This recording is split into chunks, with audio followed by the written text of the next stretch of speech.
Hey everyone, it's Matt along with Angel, and today we're going to talk about Dragon Quest IV second time and the events and try to keep this as short as possible. But we're also going to have the 2.5 year anniversary, and so we're going to have some pretty powerful units to discuss. So stay tuned and see what might be very interesting for you and what to save for and what not to save for.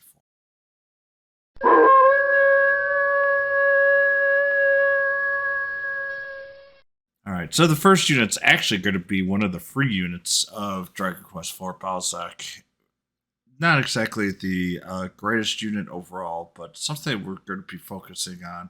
Something we're going to need to kind of farm out as some of the main events that are most interesting require you to get keys because we're going to get a couple super boss battles, and once again they're going to be fun. And one of them is actually going to be a guild boss battle. So its leadership effect is actually interesting with the martial power by 20%. Basically, the rest of it is uh,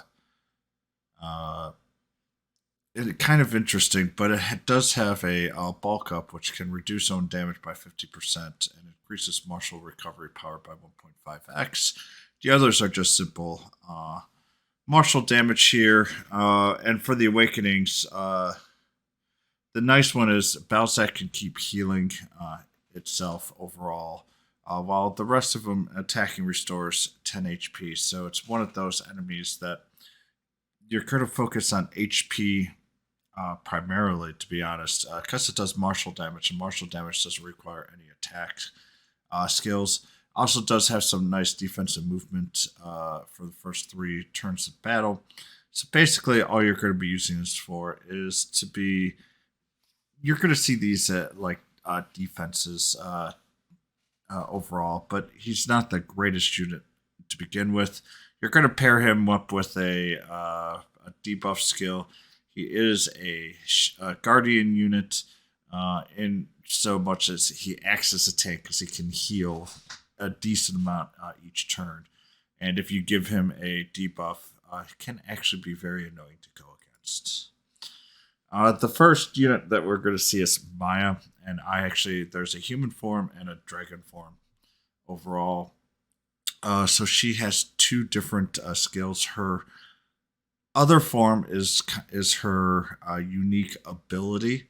So it's a really cool idea. Something FFBs like brave shifting, except you're not able to go back and forth freely as much per se because you only can get the dragon form for a short period of time, but it's also a lot more powerful. So I know why you can't go back and forth as frequently here.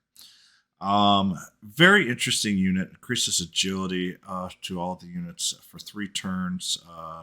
It's a very nice thing and can stun often. The dancer does some very interesting skills here. Um, lowering first resistance not so much, but the dragon form here has some incredible damage and range, including the Fumarosa here, which has heavy damage 3 times to all enemies within range and can stun on top of it with a 40% chance 3 times. You're talking, let's see, 40, 30, you're talking a very high chance of a stun. Um, and on top of that, if the person is weak against stun, you're almost guaranteeing the stun. And so, all in all, I do like the unit. It's just, it kind of sucks that the Fumarasa is very dependent on the turn that you have. But all in all, very interesting. And you know what? Personally, I would like to see more of these style units. That gives you a little bit more alternate overall. We haven't seen them outside of Dragon Quest IV yet, and probably not going to see a great deal many because these are kind of unique in that regards. But still, would love to see more. Meena is the other one, and now we have a fortune and a non-fortune stat. Um, she is a bit more of a healer. She can do some martial damage as well, And actually, martial damage I'm starting to become more and more fans of. The only problem is obviously the crit's not there, but you can do HP and agility and not affect any of your attack power. But what it does this is her Fool's card can lower attack, defense, agility, and wisdom for 3 turns with a 40% rate on each. Um, and also her power card can raise for that for a target as well. But the problem is I wish it was not occasionally, but the Zam Marshall damage is kind of nice for this card. But her True Power, Fortune, and True Fool's card are insanely powerful because they're basically guaranteed to hit. And they are very, very powerful for buff, but the debuff is insane. You can basically nuke a unit on turn 3. And the True Devil's card does incredible power.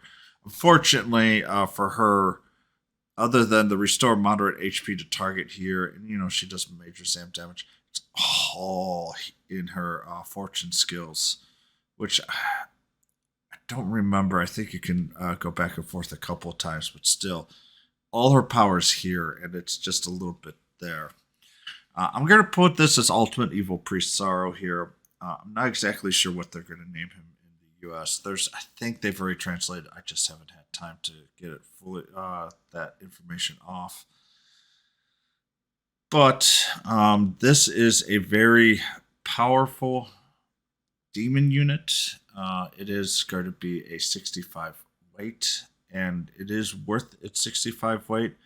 But interestingly enough, it's actually not the best unit. It's theoretically the best unit for Dragon Quest IV.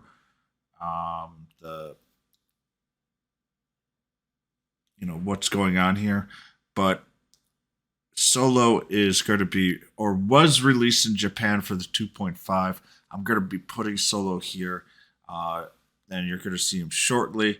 My assumption is that he will be along with the Dragon Quest IV, but that is an assumption, and I could be getting hopes up. If we do not see Solo, Ultimate Evil Priest is the most powerful unit out of the true Dragon Quest IV units. The Darkness Awakens, restoring own MP and increasing spell power 1.5x with 3 uses, and then having Eternal Sleep, which gives 5 times the enemy spell damage plus each time 20% chance of sleep. It's not 100% there. You're going to be, if they're weak against sleep, it's almost a guarantee sleep, and with the spell damage, you're not going to wake them up. And actually, you could even get them in a deep sleep for that regards. And for normal enemies, you're talking around a 75 to 80% chance with the spell actually putting them to sleep. And obviously less if they're resistant. But Chaos Stream is a slightly more powerful version of Zenlon's dual damage with Zap and Zam. Almost always they're going to be weak against one, usually resistant against the other. But has a very powerful damage, especially with the leadership effect, increasing demonic spell power by 25%. And if you get his HP down below 70%, does 2x damage for 1 turn. And if you time it right with that 1.5x and the heavy Zam and Zap spell damage, that is just an absolute power nuke. So, time it correctly, you can just absolutely destroy a very large range. And Evil Priest is hard to go against because this range is just so large that it's hard to spread it out and not to be caught in a very large aspect. And honestly, Guild Wars is going to be getting a lot harder because these AoEs are starting to get ridiculous. And playing defensively may not be the best way of going around at this point. The last one here is Solo. the leadership effect, heroic physical power by 25%. It's incredibly powerful if you're running a hero physical team. But all of these skills are just incredibly powerful, including Snub, which gives spell immunity for one companion for 2 turns. Obviously, I could go on and on and on with this guy. He has the power up every odd turn till 10, reduce damage by 30% if HP is greater than 50%, and he has very good HP. His damage is very, very strong, and he can even heal himself. His biggest issue is his MP usage, which isn't as big as a lot of others. He can paralyze. Basically, he is the new Erdrick, and it's going to be Solo and Erdrick are an insane combo at this point. So, just going to have to get used to the new hero rage with these two. And all in all, just kind of expect to fight against it. I'll go into a lot more detail when Solo comes out. So the Summonable units for Despisaro is going to be the Bull Devil. Kind of interesting. Can put itself into Crackle Force for 3 turns, and it's just a Crackle spell cast. So that's actually pretty powerful for him.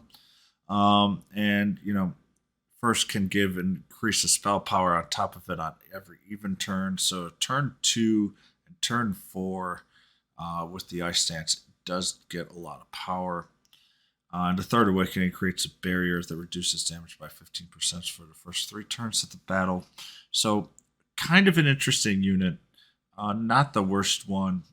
And if there's Solo doesn't come out till later, I don't think that's going to be the case, but just if.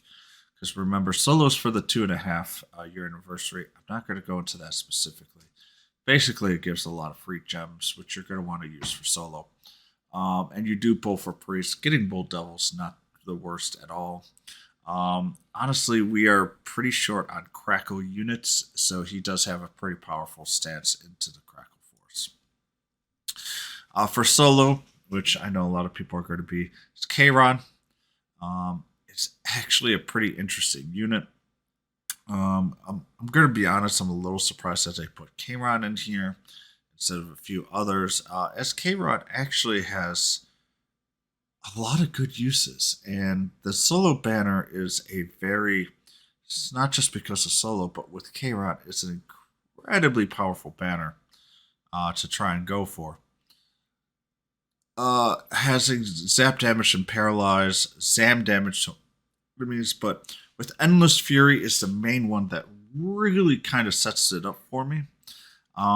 Does very large spell damage to all enemies and spawns dark squares that do 500 damage. What's really powerful is these 500 damage you can control a little bit better than other units. And on top of it, if an ally, it can also use Hirshin to zap damage, which can help paralyze if you're within 3 squares of the enemy within the normal Hirshin range. So Kayron has a lot of assistance ability too. It's a 40% chance and a 5th Awakening, which there's going to be a lot of people with 5 Awakening Kayrons. Gives increased paralyzed rate, which makes it even more kind of scary to go against. And it's one of those units that you'll go, it doesn't really add that much damage as long as I avoid the dark squares. But you got to be careful, because if RNG is against you in PvP or Guild Wars, you could be facing a lot of Hirshin, and that paralyze can be scary. A very RNG unit that doesn't just depend on RNG to do anything. So all in all, a well-built unit. The last one, Meena here's Devil Prince. Has a magic barrier which greatly increases spell resistance for 3 turns. This is one that I kind of is the really important part for the Devil Prince. It's a very fast unit that has good damage capability but very low HP. The Destruction Demon Ceiling, they're okay. They can lower spell resistance and or have a very high chance of blocking spells. So the demon ceiling is kind of the really big one that you focus on outside of the magic barrier, but the magic barrier does do awful lot of help. If to cast spell resistance that's already there. Um, all in all, though, you're not probably going to see a great deal because I don't think people are going to go very hard for Meena. But Devil Prince has some uses. Maya has Balak. This one is kind of interesting. It's a really fast unit that has decent defense. For its first 2 turns, it's incredibly powerful because of its intrinsic and gives greatly increased attack and movement for the first 2 turns with the first awakening. But then it really falls off a cliff. The third can give you an increase in physical power, but it's only 20%. Kind of the weakest out of all of them. You can pull enemies up to 2 squares closer to you and has a chance of blocking spells. But just going here, Devil Prince, I think it's just a better unit than Balak. We have 2 recruitable unit. We have the Balzac Beast, which is actually a pretty good unit. In a way, is kind of maybe, I actually think it's a little better than some of the summonable units overall. Just kind of go over them a little bit more detail. Can lower attack and put enemy to sleep by 40%. So those are some pretty nice debuffs. Has good defense, but its HP is a little lower at 966. It's not as fast, and that's kind of the biggest issue is the agility is a little slow. So it does make PvE a little bit harder compared to some of the other units above. But the agility and wisdom raises. It gets sped up for the first 3 turns up to the 3rd turn. First turn will be slow, then it will pick up for 2nd, 3rd turns, and then kind of slow down a bit. There, 3rd increases spell power when by 50% when HP is less than 50%. Activates only once. And 5th, when HP is less than 20, it will fully recover HP once. So it does have the ability. Your most likely best build, especially since, honestly, I think you're going to be using Hypnotic Flame Ball the most, which is breath damage. You're going to want to raise that HP to make sure that your 5th procs, because this is a free unit. This is in Chapter 3, Episode 4. So I think we get it the 2nd week. The first one here is, the other one's Heumann. I think there's another name. I'm going to call him Healy. But I'm using his Japanese name here.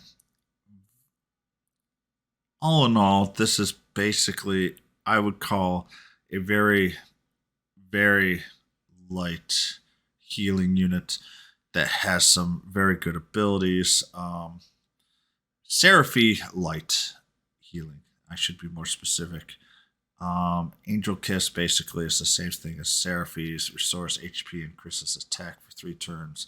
The human in multi-hit actually gives him some damage that can lower attack power for 3 turns, but because it does it 4 times with a 40% chance, it's a very high chance that you'll get 1 in here. And as I say, it's a very high chance there. You're going to want to actually add a Paralyze or Sleep skill to Heumann. That kind of really sets him apart. The level 120 stats, 990 HP with 287 defense. It's a little bit low on the defense. Because you're not really looking for damage, you're just going to be pushing HP up to as high as possible. If you want to build a little bit of agility, that's fine, but you're just going to be pushing HP on Heumann. That should be enough to keep it alive. The only thing that the Angel Kiss doesn't do is doesn't regenerate the HP. But even with the 5th ability, it will recover with healing up to 3 times. So it does have that regenerative ability as well. It's not as powerful as Seraphy by far, but this is a free unit and it will give people the ability to at least do some Seraphy things if you haven't been able to pull Seraphy. There's going to be 5 other farmable units. basically, the only big things here is that they're just going to give you stuff to grind for the keys and also stuff to do for the battle roads, which I'll go a little bit later. There are 9 new weapons and armor. 7 of them are actually S, and 2 of them are A. And this is one of the reasons why. And some of these are going to be part of the 2.5. Some of these are part of Dragon Quest 4. So there's a little bit of a mix there. So I do apologize, but it's really hard to separate exactly what they treat for each. And I'm just assuming we're going to be like JP, where they're going to have it roughly the same time. The Sky Sword, Vertical of the Sky, Heavenly Helmet, Heavenly Armor are all hero-based armors and weapons. And this is why I'm telling everybody that basically when Dragon Quest 4 is done, along with the 2.5 years, the heroes become basically the meta. These are very powerful weapons and armor, along with those 2 very powerful units. And, with physical power between Erdrick, Solo, Bianca is an example. Right there, that's 190, but they can do an awful lot of damage. There's some healing and other support. Then, if we're going for 240, you can add a 50. If you've got 225, you can add a 35. And basically, that's what you're going to see a lot of meat and bones for the next at least 2 months that I've seen in Japan. There's also the Evil Now, which is obviously Saro's weapon. The other ones here is Fortune Dagger and the Hordoka Wand. The wand is for Maya. Fortune Dagger is for Meena. Kanbo is for Balzac, and the Haminen Rod is obviously for Haminen. Those are the 9 overall weapons. Most of them are actually fairly easy to get. The hardest one is going to be the Sky Sword if you're not in a good guild. The reason why I'm going to say that is in April, as long as we follow JP, we will not be getting a PvP or a Guild Wars. Instead, we're going to be getting this Guild Cooperation battle. This should be basically on the 2nd of April. That's when we're getting the updates, and that's when everything's really aligning towards. Sword in the Sky is the partial reward. You need to work with your guild on this boss. You will only have 1 attempt per day, and so if you have a guild that is full, that is 20 attempts per day. The boss has a lot of HP to whittle down. It does go up. The difficulty, I believe, also goes up as well. And the rewards are pretty decent overall. You get 2 rainbow crystals, but you need to get through 10 and 18 wins. And at that point, the 18 wins, you roughly need to be able to beat it every other day in order to get it. You get 300 jumps total, 2, 8, and 16. 40 gold documents, 20 each at 6 and 14 wins. A rainbow orb at the 15th wind. And you get 180 heavenly sword alchemies from 3, 7, 9, 13, 17, 19. Honestly, if you're not in a guild, try to join a guild, even if it's just for the guild cooperation battle. It is kind of important overall, but it is something that is unique and kind of puts guilds even at a higher premium. The first win is going to be the Sky Sword itself. I did not put it there, but honestly, it's just part of the 180 Heavenly Sword. It's really 181. And if you get to 19 wins, you get to the 180. I forgot what the 20th one was. Did not reach that before. I have to look that up online. But basically, you have the 20th. And if you get beyond, I actually don't know what happens. But let's just kind of go through the Goat Cooperation battle. I think most, not the really high level guilds, will probably get to roughly around 15 as long as you're full. Sorrow is going to be weak to Frizz and Sizz, and you want to be strong against Whoosh and Sam. So basically, the most recommended team is there below. Obviously, Solo doesn't come out till much later, but this is where in Japan they were able to get roughly a million, 1 point, and some were up to get to like 1.5 million HP per time, which was actually kind of really cruising right through Sorrow and the upper guilds as they were able to, I think, beat multiple a day. For most players, you're probably going to be switching out Solo with like Sorrow or any of the other units there. You will want a healer. Young Terry is by far the best because of A, the resistances, and B, being able to heal and give you defense and attack as necessary to both mitigate damage and to also force damage. So this is going to be kind of the overall goal. You're not going to be able to just straight out beat it, but you are going to want to really try and focus your best to get as much HP down as possible. As I say, the goal should be beating it every other day. Maybe in the beginning, the HP will be a little bit lower. You could maybe beat it every day or two out of the first 3 days. But as long as you do the 15, which is less than that, because I believe this was a 40-day mission. So just by going through that 40 days, level 20, that's every other day. And as I say, really for the Guild Corporation battle, I think the major thing to shoot for is Rainbow Orb at 15 wins and maybe even 16. But 15 wins is really what you're shooting for.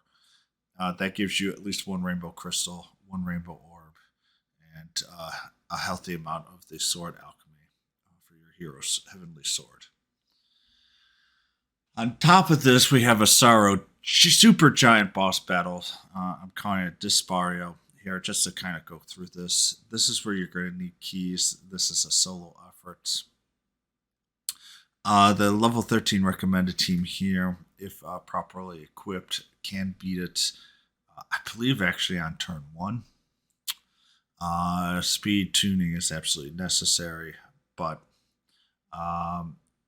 this is, if set up properly, one of the easier bosses to kind of just battle through.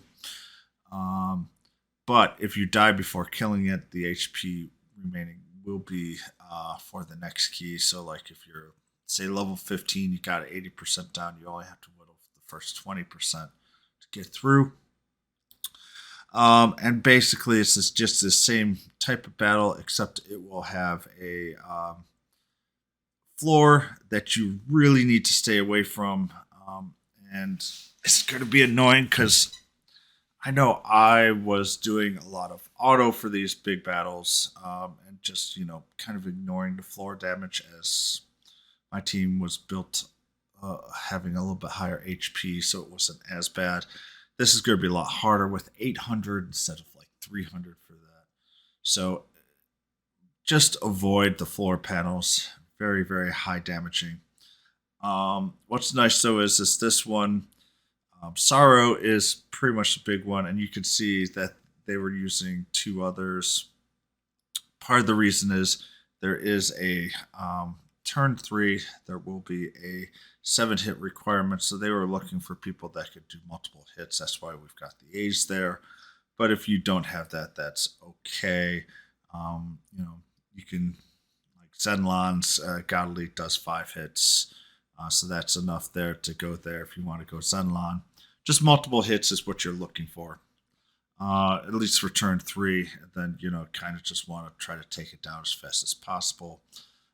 But having a healer, Young Terry, once again, unfortunately, Young Terry is very important for this round because of his unique abilities. So if you don't have him leveled up, you've got a couple of days before you really need him. There are a couple of other EX battles that you can go through. Not not going to go through them because most of them are just for um, unique tags. Nothing really, really important there. We have two battle roads. We have Hoyman, who's going to have Maya, and we have Balzac that's going to have Meena as the main ones. They're all going to be there fairly quickly. I believe Hoyman is first, but they could actually be out at the same time. Um, all in all, they're just normal battle roads. You're going to be able to level up all the units that you have built there without a problem. More importantly, this is kind of the Dragon 4 event. The Guild Wars is the big one here. That's what we're kind of hoping for. And there's going to be more assistance throughout because of that. So, if there's any questions or concerns, please let me know. But otherwise, I hope you guys enjoy.